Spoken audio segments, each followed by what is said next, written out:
What's that? Playoffs? Don't talk about it. Playoffs? You kidding me? Playoffs? I just hope we can win a game.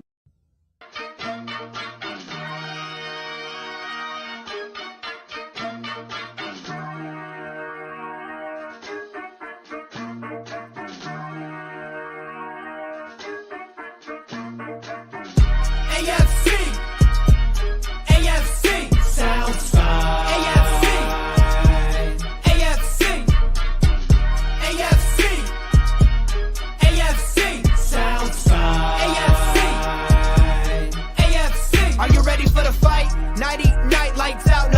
About to be the clash of the titans. Strike like a lightning bolt. You feel the ground pounding, that might be the coast. Quick like a jolt, like to hit when provoked. Don't you doubt that. That's a jaguar to a house cat. That's an outcast to a whole squadron. If you talking Houston, then we've got a problem. You'll probably get the horns if you mess with the cattle. Sit back in your saddle and get ready for the fan battle.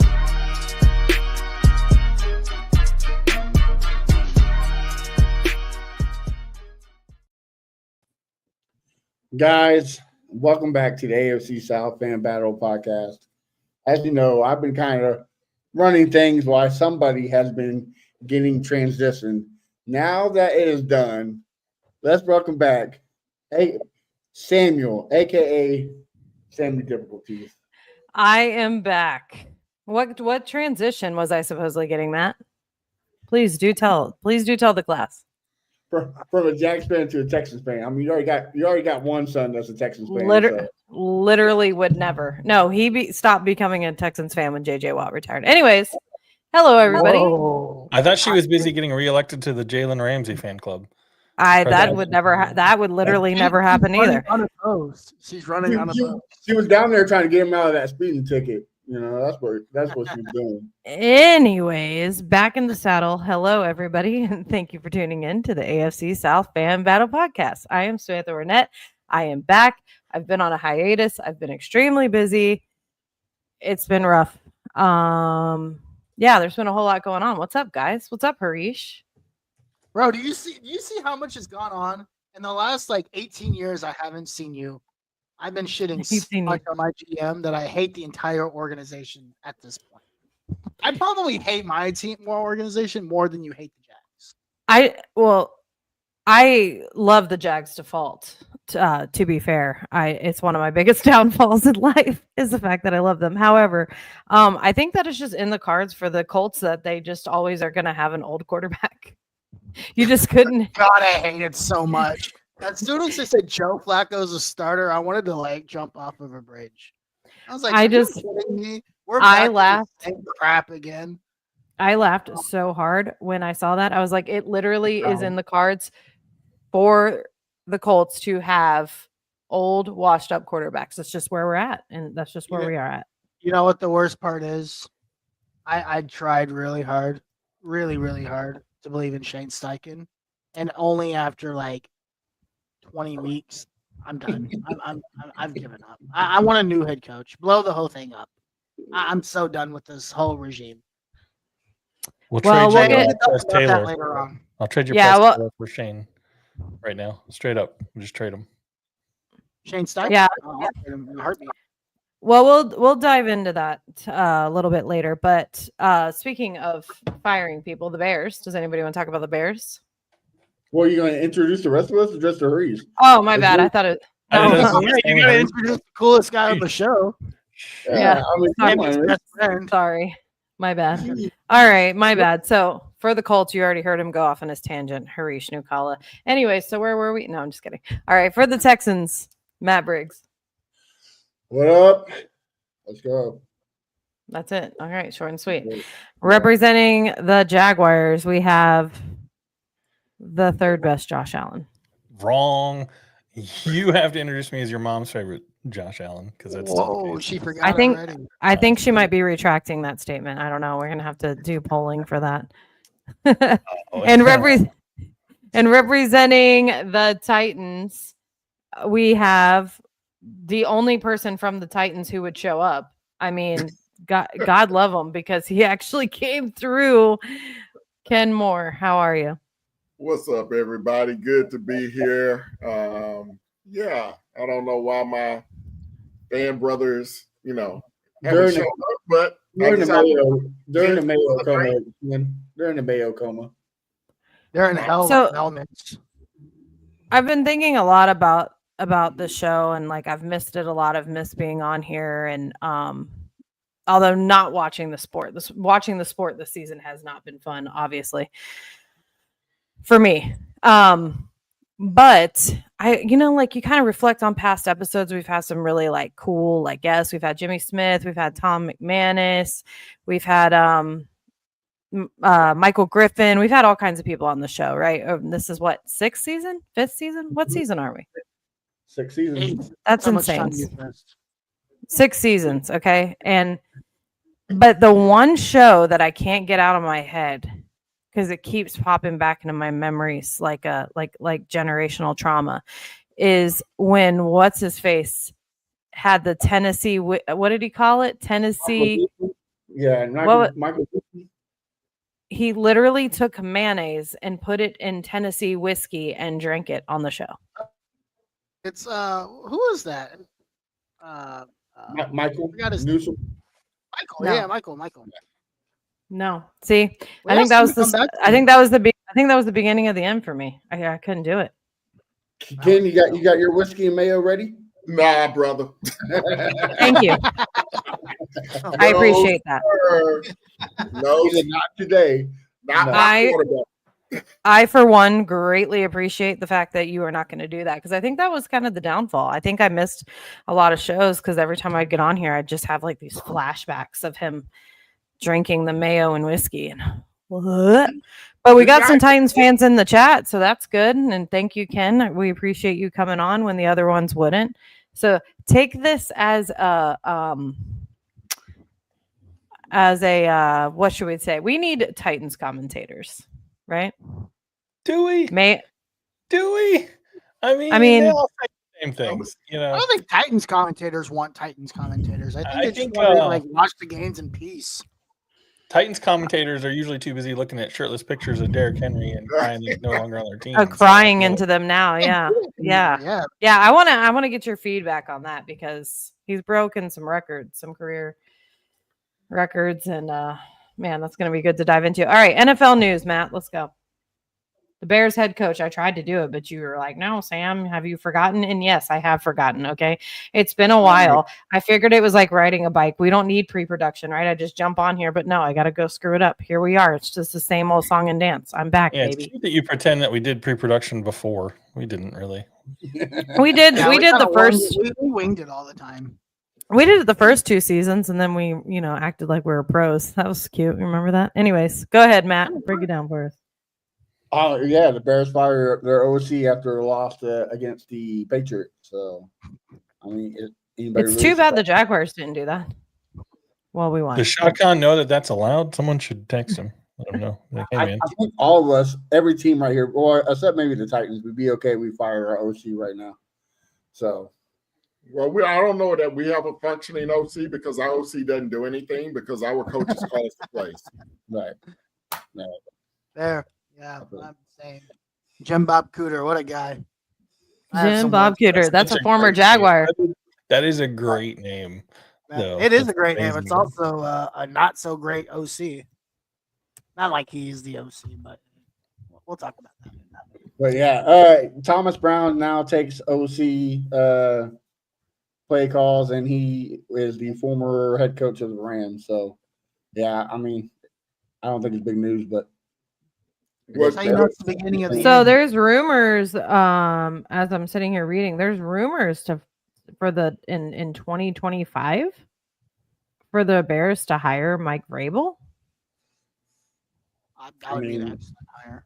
that could be a possibility. I could possibly Vrabel and Belichick among favorites, it says. What Belichick? do you thinking? usually when you fire the OC, that's a prelude to the head coach being fired. It's funny because they interviewed like 7 guys to be the offensive coordinator, and one of them wasn't Cliff Kingsbury, who was Caleb Williams' old coach. So they don't know. Crazy, right? Go. Oh, no. Caleb Williams was under Lincoln Riley. At Oklahoma. I think you. Either way, crazy stuff. Correct. Yeah. Lincoln Riley. Oh no. I no. heard they had a Caleb disagreement on Williams what did highlight film. what color fingernail polish Caleb Williams is going to wear this Sunday, and that's why he got canned. That's funny. That is funny. And then the next one yeah, is Dublin is going to be having some games in 2025 by the NFL. So I have a question about this because I haven't been keeping up. Obviously, I've been busy.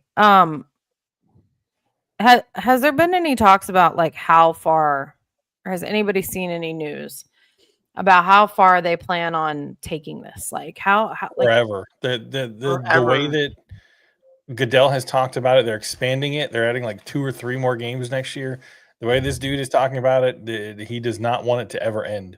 You know, and I think he talked about Spain next year too.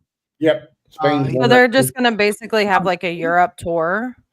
I don't know. I feel like possibly. So next year the Jaguars will have full capacity for their games, and then they will be like it'll be played as usual, but they're going to start taking down the top rows, and then they're going to be God knows where. For the 2026 season. And I'm wondering if like by then, if we have all these European games, if the Jaguars just play all of their home games in Europe. Would be shocking. Because we're not gonna have anywhere to play. In 2026, it'll be the 250th anniversary of the United States declaring war and declaring independence on Europe. That will also be the season, I think, where the Jags are completely displaced. That and I think part of 2027. I think the best revenge we could get on England is forcing them to have to attend an entire season of Jacksonville Jaguar home games. Send that team to London for a whole year, and I guarantee we will cure them of ever wanting to see the Jacksonville Jaguars play ever again. I mean, there's not a large base of Jaguars fans there. Anybody that I talk to, like I talked to the guys on the franchise tag, and anytime I've talked to them about it, there's not like a massive Jaguars base in England. There's not without them shoving it down people's throats. Anybody. Yeah, I don't think. Well, there's a lot of, from what I hear, there's a lot of Patriots. There's a lot of Cowboys, stuff like that. Like Chiefs fans are becoming big over there. Well, yeah, because of the Super Bowls and stuff. I mean, it's the same as all the women being Chiefs fans over here. And Tanner. But but I think it was kind of writing in the sand about Dublin is when Pat McAfee went over there for the Georgia Tech game.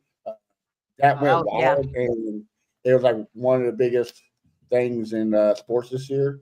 That's where I want to go to Dublin, and I want to go to Germany. The games in Germany, I don't know if you watched this Sunday, any of the game. That crowd was absolutely lit. They were singing John Denver songs and Sweet Caroline the whole game. Like, they do that at every. Don't they do that at every game? I think every European game they sing. All I know is the crowd there seemed like a lot more fun than the crowd in England. They say that those tickets sell out quick. Yeah, I tried to buy tickets to the Germany. I tried to buy tickets to the Germany game.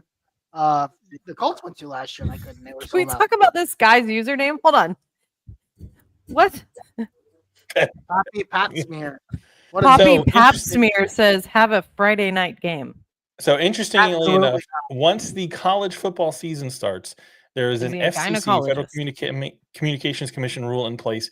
The NFL is not allowed to play games on Fridays until the second to last week of the regular season in the playoffs.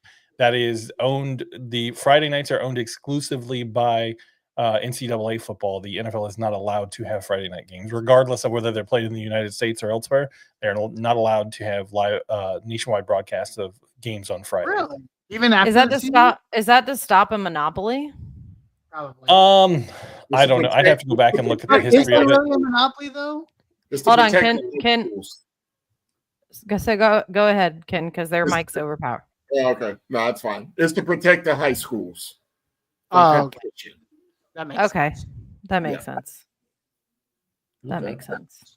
But I only want the Dublin games if Pat McAfee's there. If Pat McAfee is not there, I don't want to happen. Like When's Pat the last time we McAfee, tweeted him? it's been a while. I need to get back on it. Yeah. But yeah, but dude's so busy. I mean, who knows? He might come back on. But Hey, he follows the show. Come on, Pat. Come on, Pat.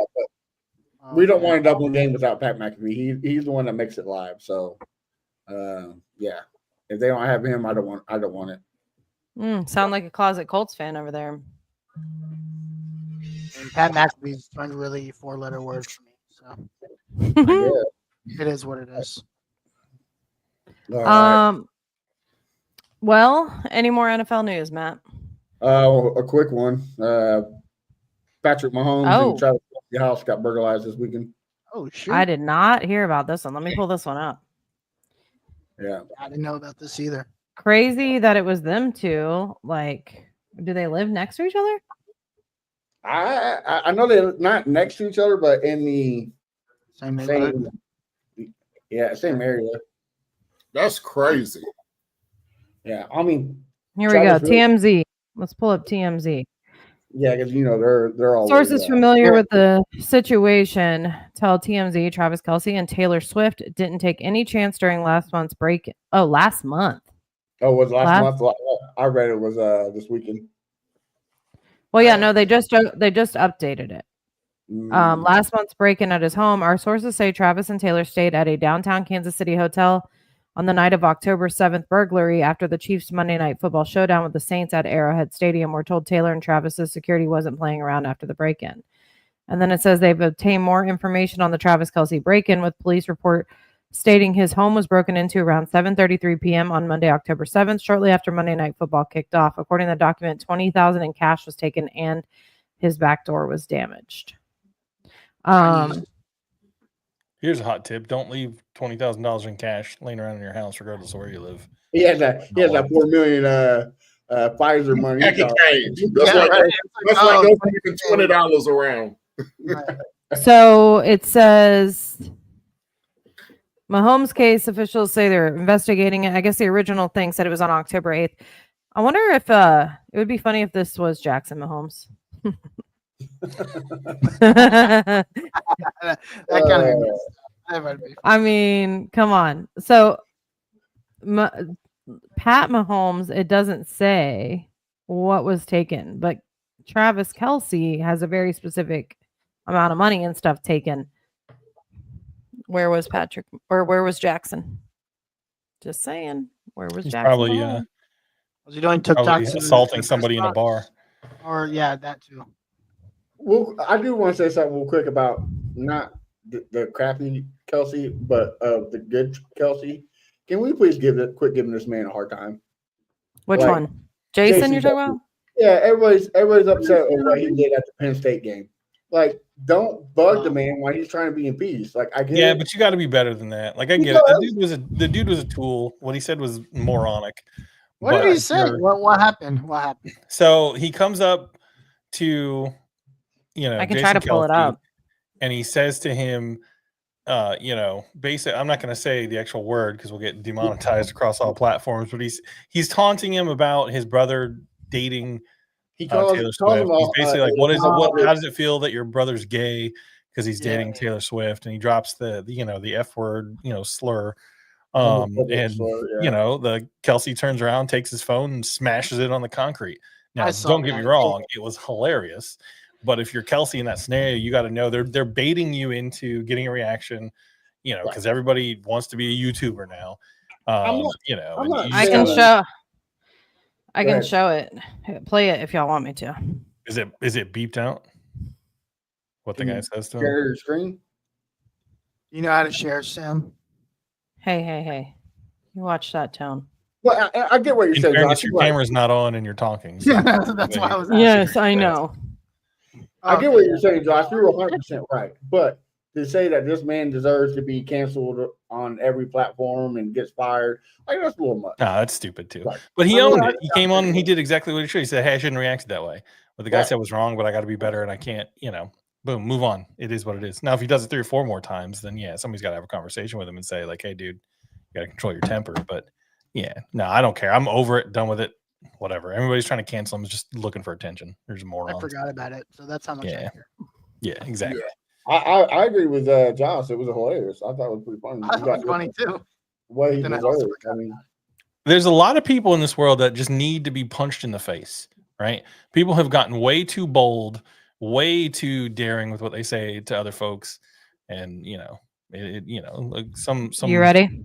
violence sometimes is the answer. go ahead. Can I get a fist Oh bump? yeah, I do remember this. Kelsey. Hey, Kelsey. Kelsey,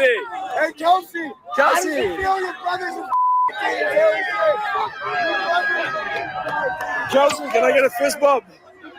Kelsey, can I get a fist bump? That's it. Oh, did he say like that word, like that derogatory word to him? Yeah. It says Oh, Jesus. homophobic slur. So Oh. anyway, And I don't think that guy's really trying. Listen, what that dude is trying to do is get the reaction that he got, right? So the only way to defeat those sorts of morons is just to ignore them and not give them a reaction. Yeah, Right? Well, that's how we know he doesn't know how to talk smack, because he had to resort to using that term. Right. That's not even creative, dude. Like, come on.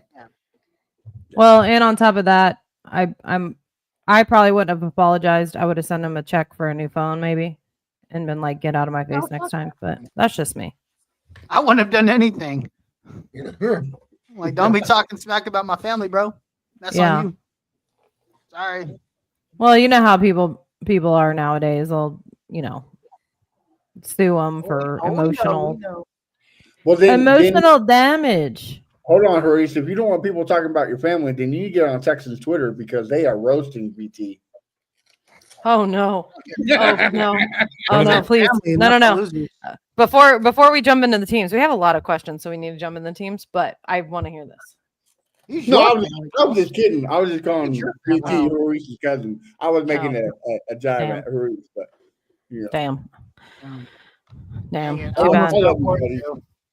All right, Ken. Well, listen. Are you ready? What's that? You ready to break this down? Let's pull up some of these comments here. So the Titans lost, didn't we all? To the Chargers. So let's get back. Let's see. We got some I'm here with you. We got some Tighten Up. Some mayo is banned in my house. What else? Titans wouldn't miss much by firing their OC. Let's see. Anyways, you get the idea. Here's a question for you.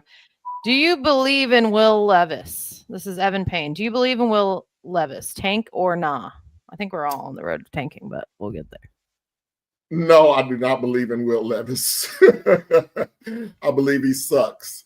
And yes, we need to tank. We need to lose out. We need to get a top 2 pick. We need to hopefully select Shedeur Sanders in the draft. This season has been a complete and utter disaster from the top down. The free agent signings were mid at best. Probably Tony Pollard is the only one that's been productive. Hold on, Ken. Before you move on, I was told that Oh God. Calvin Ridley was the top 2 receivers in the division. I was told that he was the decision factor. Him and D-Hop were going to tear up the league. Is what I was Sounds like an RJ. That sounds like an RJ Ellison comment. Was I wrong? Or is that what they said? That is what they said. That is what you call make-a-wish. Make a wish. Make-a-wish. Hope did not come to fruition.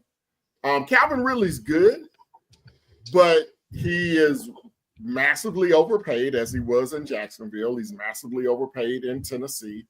I thought it was a bad signing when we did it, although I understood why we did it because, the hope was surround Will Levis with weapons. Let's see if he works out. Obviously, that has completely failed epically. The coach, Callahan, he's been a disaster. can't call plays, just terrible at what he does, in my opinion. A lot of people want to give him a pass as being a first-year head coach. I don't, because there are a lot of first-year head coaches that succeed, or at least look competent in what their job is, description is. And he has not looked the part as far as a decision maker, as far as X's and O's, as far as clock management, time management, game management. He schemes up some nice plays every once in a while. We probably have one of the best first quarter teams in the league. We score every first quarter, and we suck for the next 3 quarters. So there you go. You know, it's funny you mention all this, right? This is kind of where we're at in the league, and we do it with everything. We do it with quarterbacks, we do it with head coaches, we do it with GMs. The moment somebody does something like really well for like 6 or 7 weeks, that's the next big guy, right? That's the next guy that knows everything. And Brian Callahan is that guy. Shane Steichen is that guy. We can even start to name that around. Like these guys are not prepared to be NFL head coaches. Like being an offensive coordinator is not just being a head coach isn't saying, oh yeah, I'll manage the offense and I'll bring Billy Bob Joe to manage the defense and everything's going to be fine and dandy. That's just not how it works. It's a completely different thing. It does require a skill set, and I think that's missing from the league. So the fact that you said that, very interested in the fact that you said that, because I would agree with that statement. And I think that's just a failure amongst the league of thinking like the hottest new name is just the guy that's just going to come in and get it, because it's not that simple. Yeah, and look at some of the guys that have been successful. They're not always the hot coordinator. Mike Tomlin wasn't a hot coordinator when he got hired years ago. He just kind of came out of nowhere. Sean McVay, he just kind of popped out of nowhere. It's like, whoa, where'd this guy come from? So you can't just look at, okay, this guy worked with Joe Burrow. Joe Burrow's great, so he's going to come here and be great. Or this guy worked with Jalen Hurts, and Jalen Hurts was great, so he's going to come here and be great. It doesn't work like that. You have to delve into, okay, if I was interviewing someone, what do you do on 4th and 2 at midfield with 1:58 to go and 2 timeouts? Tell me what you do there. Those are the type of conversations I want my coach to be able to have. Not, can you draw up Y banana, X right, tango 2 down the field. A whole lot of people can do that, but can you manage situations? And our coach hasn't showed that he can do that. So I got leaving the game the other day. I got in this conversation with my friend Chris. I have season tickets. We go to the game together. Not obviously can't say much as a Jags fan, but the Titans are definitely on Jags fans' radars. And so we got talking about we used to be so afraid. What was the downfall, And earlier, Evan Payne had mentioned emotional distress. So I wanted to bring up some emotional distress real quick for the Titans fans, if you will. So this is every A.J. Brown catch from the Cowboys. A.J. Brown doubled up and dropped it about the 13-yard line. Wow. Dang. It's just so beautiful. I can do things like that. Just wait for it. This is nasty work. That wasn't even a good throw. I mean, we'll skip ahead. I won't make you go through all of them, but look at that. Dang. That's AJ. Here, this will be the last one. Wait for it. Oh, beautiful. Yeah. Oh, You see that number there at the bottom, Ken? That's 100. That's like plus. That's a good thing.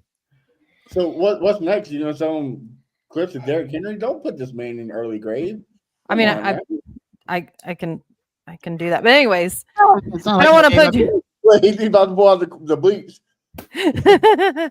Don't White drink corn. it, and don't drink it. My point of showing that was as we're watching that, I'm like, man, that was really the beginning of the end for the Titans, because I will never forget.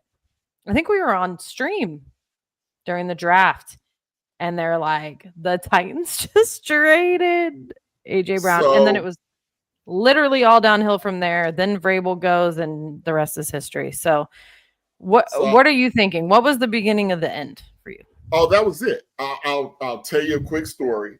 So me and one of my best friends, who is a Colts fan here in Houston, we were out eating crawfish at the draft at a bar.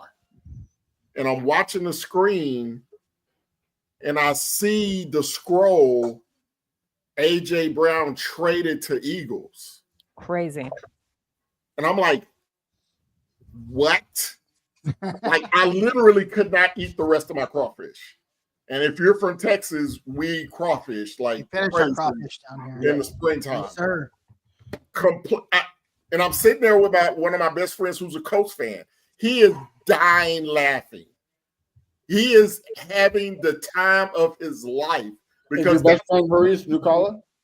Huh? Is your best friend Maurice Nucala? Dude, AJ Brown was a nightmare for us. He was a nightmare for y'all. Yeah, he was a nightmare for the Colts. It was so good. Oh my God.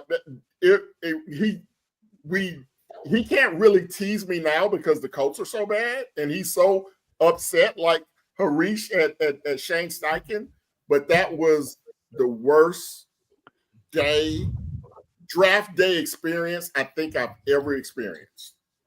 And so from here, like they were mentioning tanking and do you tank from here? I mean, so this is the sad reality of the AFC South.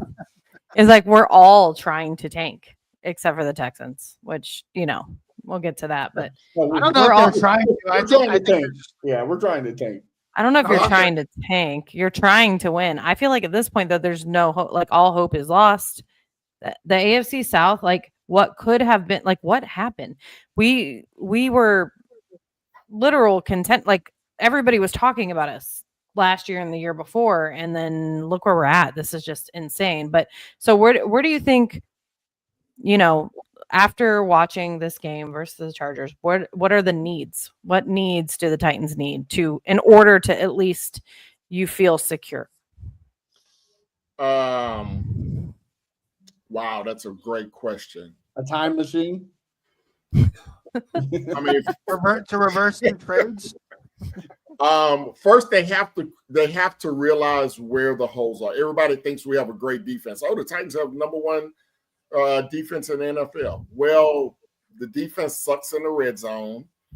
The defense doesn't force any turnovers. So first and foremost, you need some playmakers on defense, right? Some guys that can force turnovers, some guys that can get to the quarterback on a consistent basis. I think we have a pretty good front with Jeffrey Simmons and Tavondre Sweat in the middle. Harold Landry's pretty good on the outside, but there's a lot of help that's needed as far as the linebacker position and the edge rushers. Obviously, we need to shore up the right side of the offensive line. We don't have a right tackle. We don't have an NFL caliber right guard. So those are two problems. Obviously, everybody knows that we need a quarterback. I think the one advantage that we have over the other teams in the divisions is that Jacksonville still thinks that they have a quarterback in Trevor Lawrence. I'm not sure that they do. The Colts, they still have to spend at least another year, I believe, investing in Anthony Richardson. The Titans, at the end of this year, as of right now, they know that Will Levis is not the guy. They're just going through the motions just to save face at this point. So I think that's the one advantage that we have is that we know we need a quarterback. Well, I don't know if the Jags and the Colts know if they need a quarterback. Obviously, Jags can't draft a quarterback because they just gave Trevor Lawrence $500 million. Colts, I don't know. I'll leave it to Harish. He can talk about that and what he thinks that they need to do. But I think that's the one advantage that we have is that we know what we need. Now we just have to go out and get it.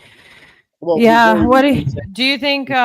Real quick, sorry. Do you think benching Ryan Tannehill when you did? Do you think that was a smart move? Should he stay? Should he have stayed in? No, I think that was a smart move at the time. Tannehill had showed that he had lost a lot of mobility. Tannehill is the type of guy where he has to have protection. And our offensive line last year was worse than it is this year. So they could not protect Tannehill, and Tannehill could not protect himself. At least last year, Will Levis could move around a little bit and protect himself. And Will Levis actually wasn't horrible last year. He had moments where you said, wow, this guy may surprise some people and may be able to be a Kirk Cousins, Dak Prescott, that could kind of be his ceiling as a quarterback. So, no, it was time for Ryan to go because he could no longer protect himself, and we didn't have an offensive line that could protect him. Yeah. Well, any final thoughts before we move on? No, I'm good. I'm happy where we are at 2-7. I'm hoping that we can end at 2-15. Now, all truth being told, my predictions at the beginning of the year, I thought we would battle the Texans for first place and be around 9-8. That was my hope with a competent quarterback. I was completely wrong on my prediction for my team this year. So continue to suck out and suck for Shedeur. Yeah, that is the slogan. So suck for Shedeur. So next week you guys play the Vikings? Yes, that should be fun. Okay. What is your prediction? Sam Darnold is turning into a pumpkin. Had 3 picks last week. Had a lot of yards against the Jags. But I think he sees ghosts. You remember when he played for the Jets and that was the game where he's like, I'm seeing ghosts? I think it's something about that stadium. But anyway, go ahead. Yeah, he's turning back into Sam Darnold. But their defense is wicked with Brian Flores. That is going to be a disaster for the Titans offense. I see us scoring. We normally average about 17 points a game. I'll be happy if we get 10. So I'm thinking about 24-10 Minnesota. All right. At least it's honest. I like it. Thank you, Ken. All right. From a defense that can't stop people in the end zone to an offense that can't make it to one, Josh Allen and the Jaguars. Well, listen, I don't know what everyone's complaining about. The Jacksonville Jaguars owner, Shad Khan, said at the beginning of this year that this is the best roster that the Jacksonville Jaguars organization has ever put on a football field. So, we are clearly reaping the results of that. I'm gonna disagree with our esteemed representative from Nashville, and I will say that I believe that the Jaguars know that they have a quarterback, and I think Sunday definitively proved that. I think what the Jaguars do not have is a GM, a coach, and an offensive coordinator. Somebody tweeted this or posted it on X or whatever the heck we say. An offensive those line, things are now. defensive back. That what you see is. What you saw on Sunday is a bad quarterback in a bad system, and you compare that to how Trevor Lawrence has played this year. You see what a good quarterback can do in a bad system. I do believe that Trevor Lawrence is a franchise quarterback. I think he's worth every penny, that they paid him. But I think Doug Peterson and Press Taylor cannot get out of my town quickly enough. Mac Jones, love the kid, hometown kid from Jacksonville, grew up here, played high school here. Before he went on to college at Alabama, but he sucked. Like, he just straight up sucked. Like, there's no other word to describe it. There's no sugarcoating it. He was bad. The receivers were bad. The schemes were bad. Tank Bigsby has been your hottest running back all season. He gets 2 carries, 2 the whole game, 2. And speaking of the entire game, just statistically, it just shows you how much this team sucks. 17 minutes and 41 seconds was the time of possession for the Jaguars. And I know that we're not necessarily a stat-driven show / podcast, but some of these things have to be talked about. The week prior, too, was bad. Go on. Yeah, the Vikings, despite only scoring 12 points because, like Mr. Moore said, Sam Darnold turned back into the pumpkin that he is, they ran 82 plays to the Jaguars' 43 plays. 143 total yards of offense on 10 drives. That's about 14 yards per possession for the Jaguars. This is an all-around stinker of a performance. On a day that the defense didn't necessarily play terribly, I am not sold on Ryan Nielsen and his scheme, where he takes the entire starting defensive line out and puts in all the backups for stretches at a time. I don't understand how Brian Thomas Jr., your rookie wide receiver who was in the top 10 in receiving yards, gets 2 targets, and he doesn't get either of those targets until late in the third quarter of the game. I just don't understand it. Doug Peterson said in a press conference after the game, when someone asked him about, I think it was the Mac Jones interception towards the end of the game, they asked him, like, what was the design there? What were you trying to do? And he basically said, I'm not going to tell you because you wouldn't understand it. He's telling the reporters this. He is like a man who is begging to be executed. He's like a death row prisoner that's like, please, I don't want to have my, I don't want to go through the whole process of my, petitions and whatever, all my hearings. Please just kill me. And that is my desperate plea to Shad Khan. Kill this man. Get him out of here. Get Press Taylor out of here. I don't care who is the quarterback for the rest of the season, or who's the coach for the rest of the season. I think they should shut Trevor Lawrence down. Do not let him play another snap in this god-awful scheme. Well, I was about to ask, are the rumors true that he's going to get season-ending surgery, or is that if he needs surgery, I think he should get it. There's literally no incentive for Trevor Lawrence to play other than to pad his stats. And I will just tell everyone who doesn't think that he's good, he is only like 1.2 percentage points off in terms of completion percentage of like Peyton Manning and some of the other folks at the same part of his career. Trevor Lawrence has not been the main problem this season. It has squarely been Doug Peterson and Press Taylor. These clowns need to, like I said, they cannot get out of my town fast enough. Just please, wherever you came from, go back there. I don't care how much the buyout. I don't if there's a buyout in the contract. I don't care. I don't care what it costs Shad Khan. Shad Khan, I just want to also say for the record, is probably a moron. I don't understand how you continue to hire terrible. It almost feels like there was a clause in the contract when he purchased this team from Wayne Weaver that said he had to continue the same tradition of terrible management of the team that Wayne Weaver did. It's like he's contractually obligated to continue to make the same stupid decisions.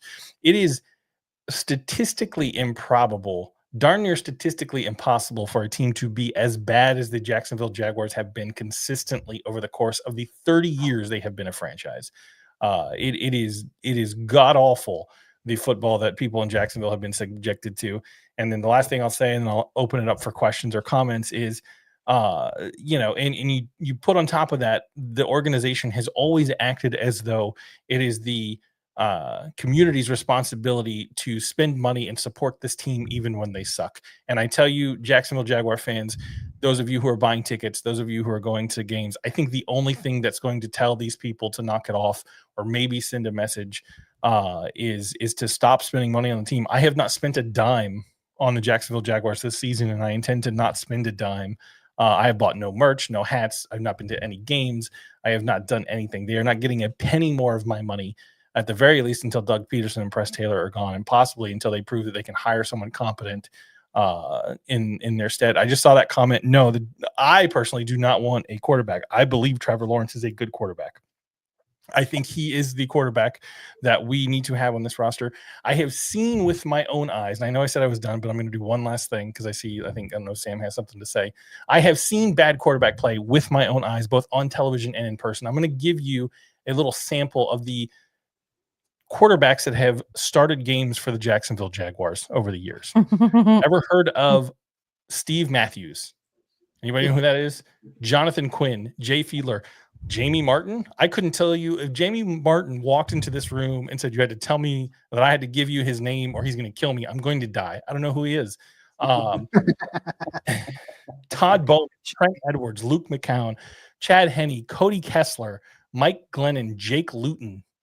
These are the people that we have been subjected to as Jacksonville Jaguar fans. I have seen these people. I'm just happy you didn't mention Blake Bortles. I'm just saying. Blake Bortles, don't you dare sully his name by putting him in the same boat. That's Blake Bortles, but Blake, he wasn't the best quarterback ever, but he was the most Blake Bortles quarterback ever. He's the boat, man.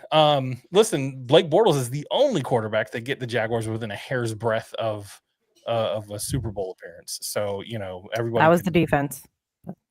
Yeah, but he didn't screw it up either. So, but anyway, my point is I have seen bad quarterback play with my own eyes, both in person in that stadium at several road games. And I'm telling you right now, Trevor Lawrence is good. Whether he is as good as he could be based on the scheme and the fit and the coaching right now, that's up for debate. But I believe that Trevor Lawrence is a good quarterback. The Jaguars do not need a quarterback. If the Jaguars have the number 1 or number 2 pick in the NFL draft this year and Travis Hunter is there, and they don't take Travis Hunter, I will literally explode. I'm just going to explode. I'll be dead and expect to attend my funeral next year because I don't understand if he's there, how you don't take him. Anyway, that's all I have to say. Well, Evan Payne is chomping at the bit here. He wants to know, which I don't know where he got that the Jaguars wanted a quarterback. I think the sentiments are like, we'll see, but we can't.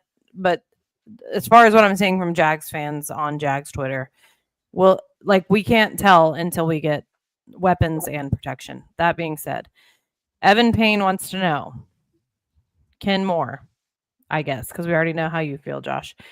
Who would take the number 2 pick and why? Quarterback or Travis Hunter? Quarterback. For us, for Tennessee, quarterback. Yeah. No question. Yeah, I think you got to go either Cam Ward or Sanders. I mean, either of those two, I think, would be better than Bull Levis. I mean, I think if it was me taking a quarterback, I'm taking Cam Ward. I've seen Sanders play. He's a little too rough around the edges, a little too inconsistent, a little too wild for my personal taste. He can, in terms of his style of play, I'm not talking about him personally. I'm just saying the way he throws the ball, the decisions that he makes on the football field. That's all. To me, Cam Ward is the best quarterback in this class. Yeah, I agree. He could be a Steve McNair where he can sit on the bench for a couple of years and then come in and maybe be decent. But if you need a QB now, it's definitely Cam Ward. I guess the question is, if they take him and he needs to sit, is Rand Carthen going to let him sit? Because every firing or retooling of the staff there is now sort of an indictment on Rand Carthen, right? So does Rand Carthen have the luxury to let Sanders sit? I don't know. So here's my deal. I haven't seen a lot of Cam Ward. I don't know how many college starts he has, and that's usually a factor in a quarterback's NFL success as to how many starts he's had in college. I know, pardon me, Shadur's been starting since he was a freshman at Jackson State. Started 2 years at Jackson State, started the last 2 years, or this has been his second year at Colorado. So by the time he's done with college, he's going to have started and played in close to 50 games. So he's a lot more seasoned than Cam. Cam may have a higher ceiling, but I think Shadur, with his experience, he can come in and play right away. And the kid's a good quarterback. I saw him play at Jackson. Covered a lot of his games at Jackson State. For those who don't know, I do college football for ESPN for SWAC football. So I've seen Shadur since he was a freshman. And the kid, he never gets rattled. In Colorado, their offensive line last year was as bad as the Tennessee Titans offensive line. So he knows how to operate behind a bad offensive line. And I just love everything about the kid. I love his swagger. I love his confidence. He doesn't get down. He praises his teammates. He's a great leader. I don't know. Does he though? Does he praise his teammates? He does. Does he? He does. Come on, man. Let's be honest now. Let's be honest now. I will say, if we're being honest, the family name there, lineage, and sort of the swagger that comes with that is a concern at some level, right? Because, but here's what I wonder: with Dion being his dad, if he gets in an organization like the Jaguars or the Titans and things start to go poorly, does it create a lot of swirl? Right, like the sort of the superstar swagger that they have, they're not ones to sort of sit quietly, whereas like Trevor Lawrence right now is swallowing his tongue a lot and he has not yet publicly criticized the coaching staff or the GM in any way, shape, or form, right? And I'm not saying it's wrong for Sanders to do it if Sanders were to do that, right? But that's the worry I have with Sanders is like, the Jaguars organization is so awful. I don't think he's going to have a whole lot of patience. What I fear, and I fear this for Travis Hunter too, if we sign if we draft Travis Hunter, is that the organization is so inept that we have another Jalen Ramsey situation on our hands, right? We get him for his first contract, and then he immediately hops to free agency as soon as he's able to. So that's, and maybe that's just paranoia on my part, but Right. But the one thing I'll say about Shador that I really like about him, he reminds me a lot of CJ Stroud and the fact that I think he's a very accurate quarterback. Like, I think he could throw the ball very well. He can make all the NFL level throws that he needs to. I still think he holds onto the ball too long in certain scenarios. Sure. And I still think he has the tendency to have happy feet. And I think some of that could come from how bad his offensive line's been. And I think that could be coached, but you also need to make sure, just like you do with all, guys that you draft that early, that you have the right personnel, you have the right guys to teach him, and he has the patience. And the front office has to have the patience. Like, that is the one thing that lacks with these quarterbacks is there's zero patience. There's not everybody is Jaden Daniels. Like, I'm sorry. It's just like not everybody's going into a perfect situation. Well, part of the problem is we pay him too much, right? And I'm not begrudging anybody the money that they make, but these quarterbacks are, maybe too much is the wrong way of saying it. The quarterbacks are paid at such a high level, right, that it's the business sort of aspect of it kicks in. It's like, hey, we're paying you $300 million over the course of however many years.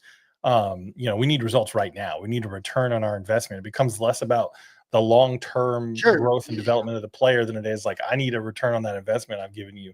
And I need to see something immediately, right? And I think that's the money that's involved becomes, a driving pressure to get these guys in there and have them play and produce early. Where sometimes that's not always reasonable. Like these are still college kids coming out of college who aren't going to have all the skills built into them immediately to be superstars in the NFL. As good as Stroud is, he's the exception.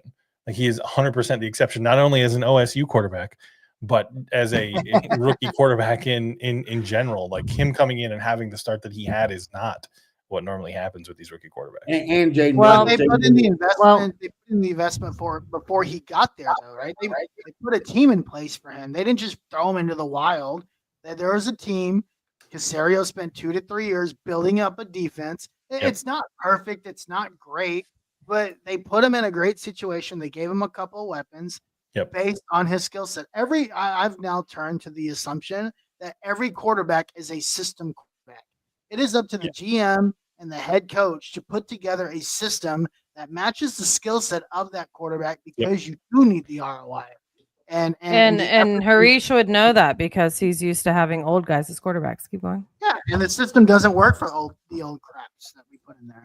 I will say this about Tennessee, the Tennessee quarterback situation. Anybody's better than Will Levis.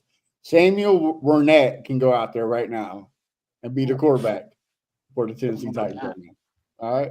Anybody is better than Will Levis. She's a little short. I don't think she can see over the O-line. That's her only problem. Hey. She knows where the ball needs to go, but she can't. I'll just fake it. Use the right pronouns, okay, Josh? It's 2024. Yeah. Aren't you just as tall as Bryce Young? My pronouns are Sam Darnold. Okay. Oh. So actually, I have a fun fact before we move on to the Texans. So, odd stats. So, Football Perspective has said that Sam Darnold and Mac Jones have played each other 2 times. In those games, the quarterbacks have combined to throw for 663 yards with 1 touchdown, 9 interceptions, 2 lost fumbles, and 7 sacks. That's disgusting. That is disgusting.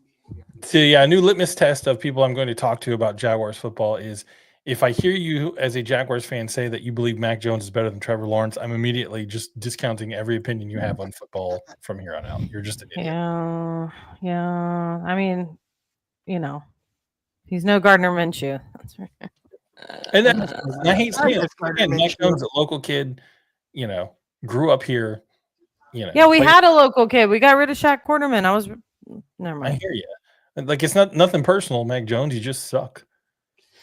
It's not you. It's just you. Could have had Derrick Henry too, but it's not me. It is you. Yeah, it's definitely not me. It's Mac Jones for sure. All right. Well, moving on. Matt Briggs. All right. At first, I thought your name was Chief Briggs. It's Chef Briggs, but I thought it was Chief Briggs, and I thought, Look, we don't got oh my, tenor on he finally did it. He finally We don't converted got- to a we don't Chiefs got fan. tenor on this. I just want to say real quick, Matthew, that I don't appreciate the Texans taking my well wishes that I gave them at the end of that first half when I went to bed, and I Yeah. was congratulating them on their victory and how well they were doing. And then I wake up the next morning and they squandered it. I just don't Look. appreciate the one time I've Josh. ever praised the Texans, they screw it up. Josh, I'm going to tell you what I'm going to describe this game perfectly, right? Okay. So you go to Las Vegas, you go to Gordon Ramsay's This is my fine favorite. dining restaurant, right? And you see all these great scallops, all these, shrimp cabrera, all this T-bone steaks. Like you see these great meals, and then you look in the trash and you see the Houston Texans versus the Detroit Lions. That's what you got. That's what you have. You had a T-bone steak sitting there, and you ready to eat out of the dumpster. 5 interceptions, and you lose. Name me That's another crazy. team that has 5 interceptions and you lose. Franchise Can I record ask- for interceptions in one game, number of interceptions by your defense. I'm not even going to talk about the 23-7 lead because we all know what they did in Kansas City. So we're used to that.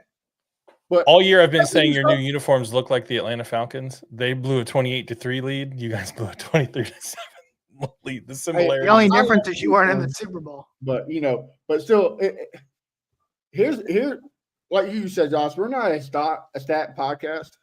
But I gotta give this out. You know what we're averaging in the second half? 3 points. 3 points in the second half. Counting the last year and this year, we only scored 14 games in the second half. Only 14. We scored more than 7 in 14 games. Like that's a telltale sign. Like everybody wanted. I was one of them. I admit, Bobby Sloak is going to be a good head coach. Bobby Sloak is a guru. Well, time has finally hit Bobby Sloak, and he's turned into a pumpkin. He has great designs, but 2nd and 8. Let's run the ball. 3rd and 22. Let's run the ball. The run's working. Let's pass. Oh, you know what?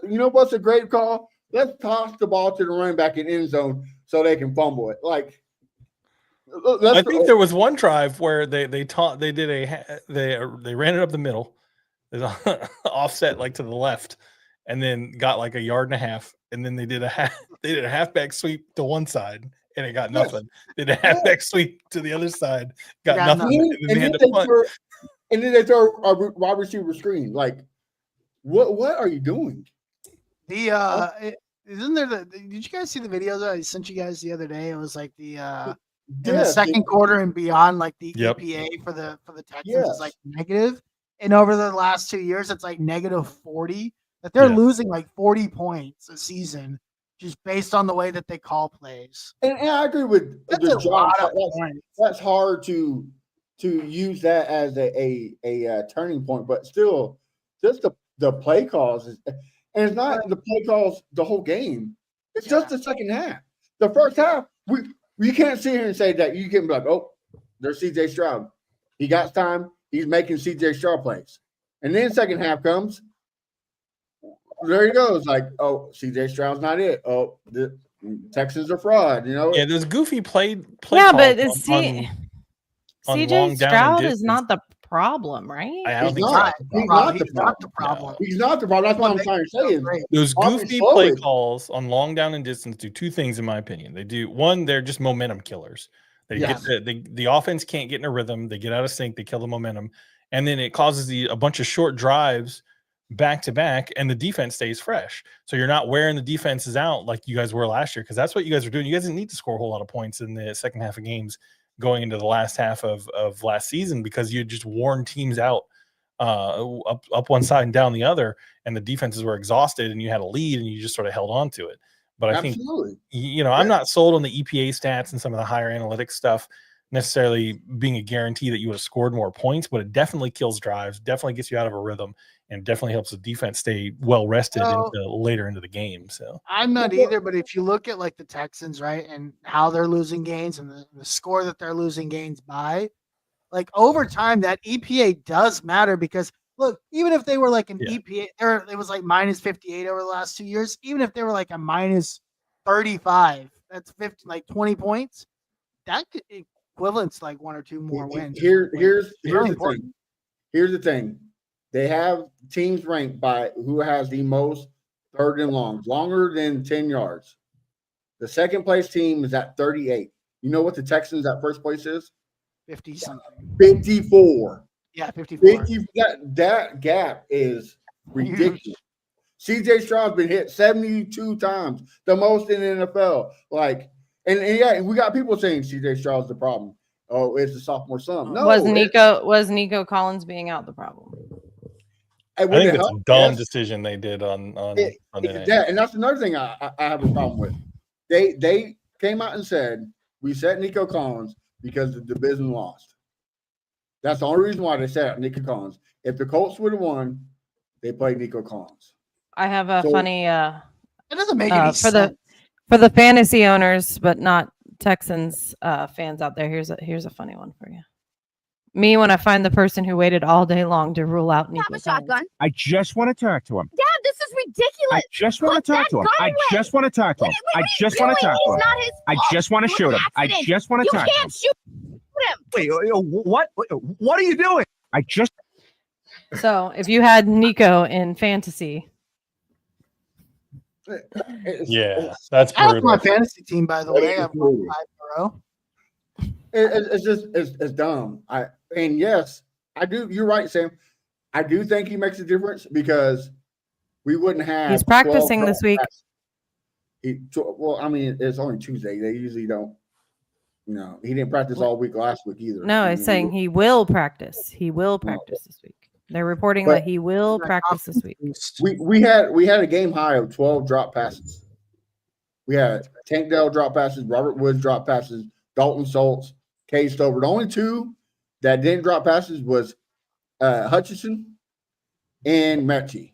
And that's another thing. Like Mechie, what a comeback story, right? The guy had leukemia. Didn't know he was ever going to play a game. Gets his first career touchdown. Now it's depleted because they lost. Like, what? 23-7, 19 unanswered points, and you can't come away with victory. That's why people are not scared of you. That's why they're okay settling for division titles. They don't care about making a run. It's sad. I don't think DeMeco Ryans is okay with that, though. He does not seem like a coach that settles, right?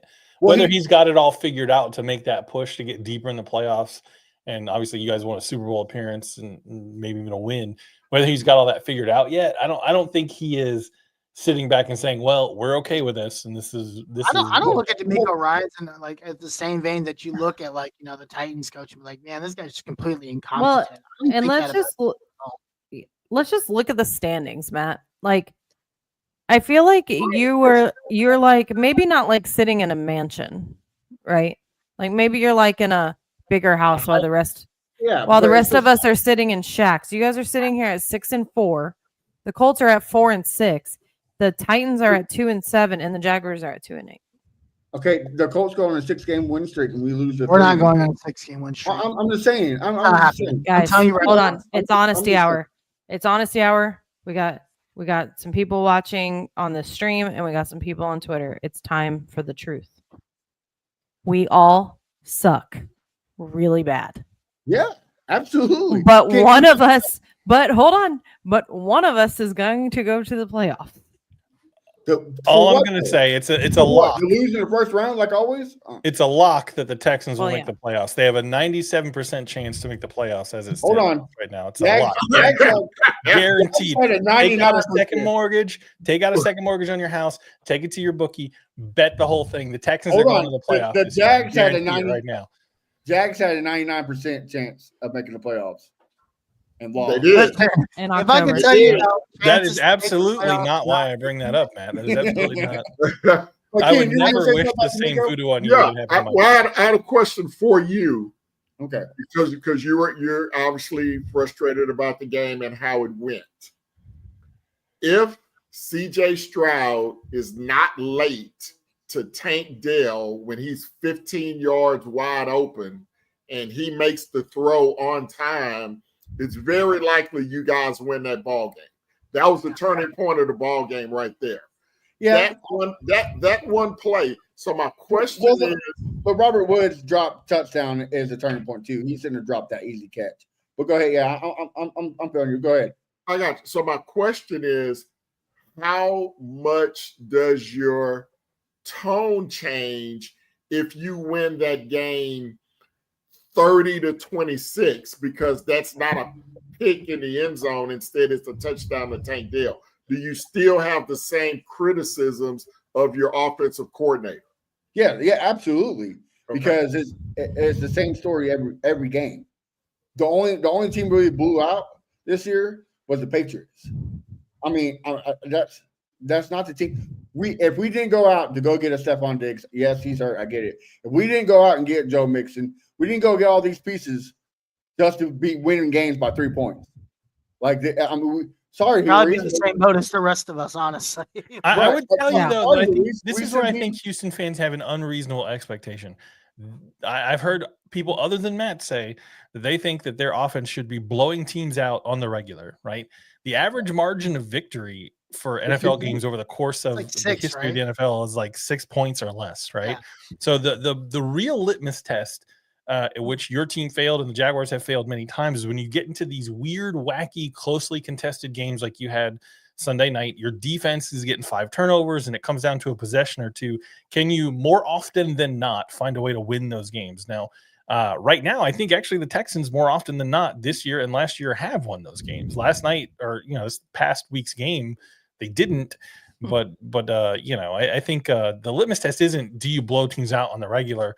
The litmus test is the close contested games. Are you more often than not winning those games? But I agree with you, Josh. I do. But this is where I'm starting to blame even D'Amico. I'm blaming the coaching staff because they go conservative in the second half because the stats are there. I mean that Packers game, no reason why we shouldn't win that game. We shouldn't have let the Buffalo Bills come back. Harees, we shouldn't let the Indianapolis Colts come back.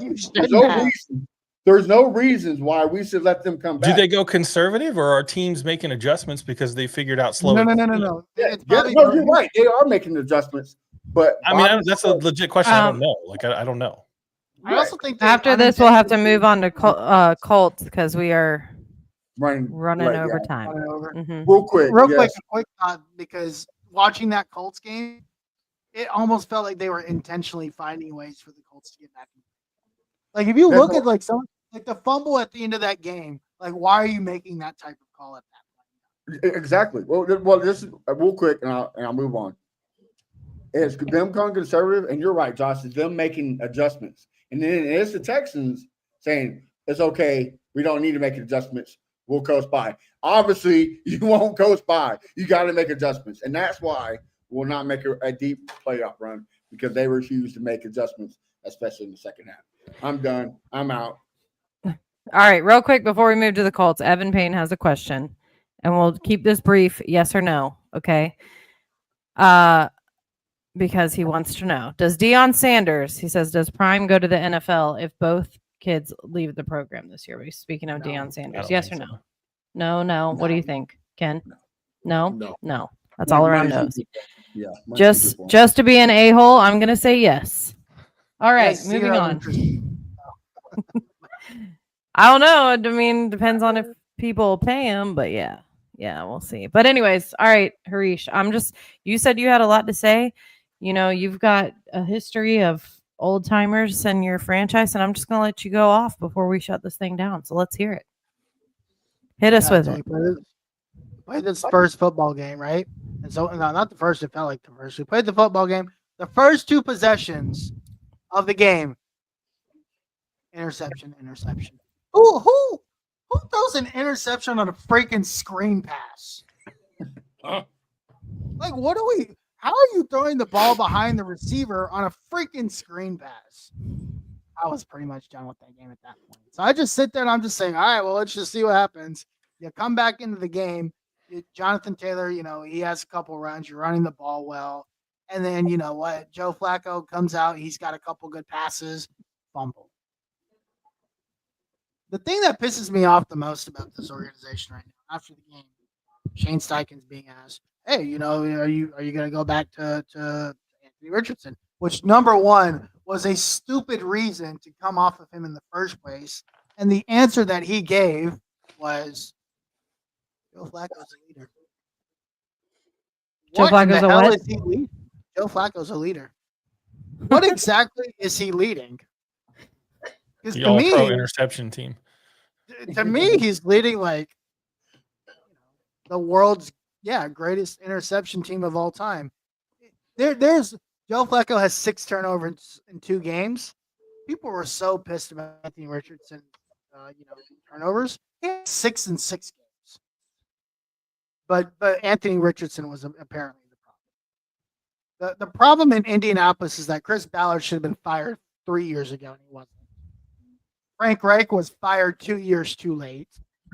And now Shane Steichen is probably going to get fired just based off the fact that Chris Ballard will get fired at the end of this year. The organization, Jim Irsay's got to hand this game. He's got to hand this thing over. This thing is a sunken ship. Chris Ballard essentially has made it a toxic environment. Hey, I know the perfect GM. He has a gig for NBC, but I bet you he'll take it. Jeff Saturday, perfect GM for you guys. You know who I really want? I want Louis Riddick. Like, that is my number one choice for GM. I love Louis Riddick. I think it would be, and I've said this last year and I got laughed at, but coincidentally, guess who really likes Anthony Richardson? Louis Riddick. And Anthony Richardson, the whole Anthony Richardson situation was enough for me to say, you know what? Get rid of Shane Steichen. So I have a question about that really quick, actually. I know I said I was going to let you go off, but I haven't been on here. So last week when he tapped out or whatever, were you mad about that? Did that make you mad? I wasn't mad that it happened because in the moment, nobody knew it. That's why he was leaving. Nobody knew he left because he was tired. When you tap out and a guy that's already had a couple concussions, you think, dang it, he just suffered another concussion. That's what I was thinking in the moment. Now, what I didn't like is his explanation, like what happened when he actually told us what happened. Why don't you lie there? Why don't you just lie? Yeah. I don't want to know. I don't want to know. Just say, oh yeah, I felt a little dizzy. Make something up. So that's media training number one. But when I found out about it, I was like, yeah, that sucks. Whatever. Just move on with it. But it is what it is. Was I mad about it? Yeah, I was. Do you think it's worth it for them to keep him out because of that? I mean, I know team. No. This is professional ball at this point. You know what I mean? Like, it'd be different if this was high school ball or even college, but this is professional football. This is professional football. You have people paying a lot of money to watch this. Yeah. Paying him a lot of money. You wasted a draft. And I told you guys, I wasn't a fan of the Anthony Richardson pick because when it happened, if that was the one year where it was like, ooh, if I didn't get CJ Stroud, I wanted to trade. I didn't want Anthony Richardson. But here's the thing. This is who we've got. This is where there are our stupid GM who lied to the organization for 8 years. This is who we ended up with, and so this is where we're at. And then you put him in and you have the balls to really bring in a new coach and say, oh, you know what? He needs a lot of, in the offseason, you tell the fan base, be patient, a lot of work, and have a lot of starts under his belt. It's going to take some time. 8 weeks into the season, you pull the guy. Really, the entire organization can suck it at this point. Get rid of Chris Ballard. Bring back Jeff Saturday as the head coach. I don't care. I don't want anything. They should. That was epic. I loved that. I'd love it too. I don't want anything to do with this regime. I'm done with Chris Ballard. I'm done with Shane Steichen. Blow it all up. At this point, you got to find out, is Anthony Richardson any good? You got to play him enough to figure it out. Yeah. And Chris Ballard and Shane Steichen are not going to do enough over the next 3 years. And I know that much is true. This organization has absolutely failed this young man. After telling him that what they needed, why they drafted him, they absolutely failed. And, So Harish, when do they put him back into the lineup? Do you think they tomorrow? No, tomorrow. I know what you want, but I'm saying, when do you realistically think they will put him back into the lineup? Knowing how what's the word cocky Shane Steichen is, and how much of an arrogant son of a gun he is, I don't think they'll do it for another 4 weeks. The initial thought was that this little stretch of games that we went through and the teams that we're playing, they wanted a veteran leader.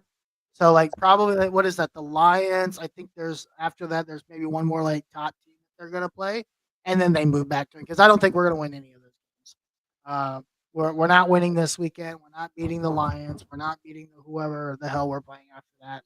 We're not beating any of the them. Jets this weekend. We're not beating that. We're not beating that. I'm telling you right now. Aaron Rodgers, he sucks. Not gonna happen. I'm telling you, it's not gonna happen. I would be shocked if we beat the Jets. The state of this offense, I would be shocked if we beat the Jets. We could barely move the ball more than 30 yards without a turnover. Yeah. So after the bye week. Yeah, it would be after the bye week. They kind of end the season, and it's kind of like, you know what, Chris Ballard at that point, it's like, yeah, I'm getting fired. Who cares? Shane Steichen's probably, yeah, I'm getting fired. Who cares? And then you move on. You think they will? In the middle of the season? No. They move on after the season. They don't fire people in the middle of the season. What happened with Frank Reich and Jeff Saturday a couple years ago was an anomaly to how the organization, how Jim Irsay operates. That normally isn't something that happens. They even kept Chuck Pagano after the whole punt disaster, through the end of that season. So yeah. They'll wait till the end of the season. Well, guys, I am happy to be back. It's been a very long year, and I'm excited to not be doing what I was doing, which I will not name, but I'm happy to be back here, and I've missed you guys a lot. Oh. And Don't be fucking lying. Real quick, Evan Payne asked if I would take Quinn Ewers. As much as I love Quinn Ewers, I would not tweak Quinn Ewers, because then that would just effectively mean we quit at Anthony Richardson. Can't do that. You can't quit on that guy. That's all I have to say. I'd love Quinn Ewers. I'd love to have Quinn Ewers in those offenses, but it's just not realistic. We need a left tackle. Kelvin Banks. Give me Kelvin Banks. The whole AFC South needs a whole lot of people. That's what it comes down to. We, like I said earlier, we all suck. We're all battling for the tank. It's very reminiscent of a couple of years ago, before we got Trevor Lawrence, being at the Jags Bears game, and all the Jags fans cheering for the Bears, and all the Bears fans are like, what? We're like, we're trying to tank, bro. We got this.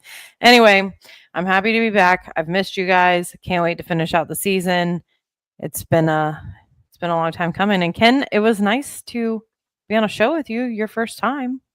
Yeah, it was cool. Welcome to the shit show. Yeah, you're more welcome back. Welcome to the shit show. I appreciate it. So, you guys people at Danger Zone Podcast, help me out.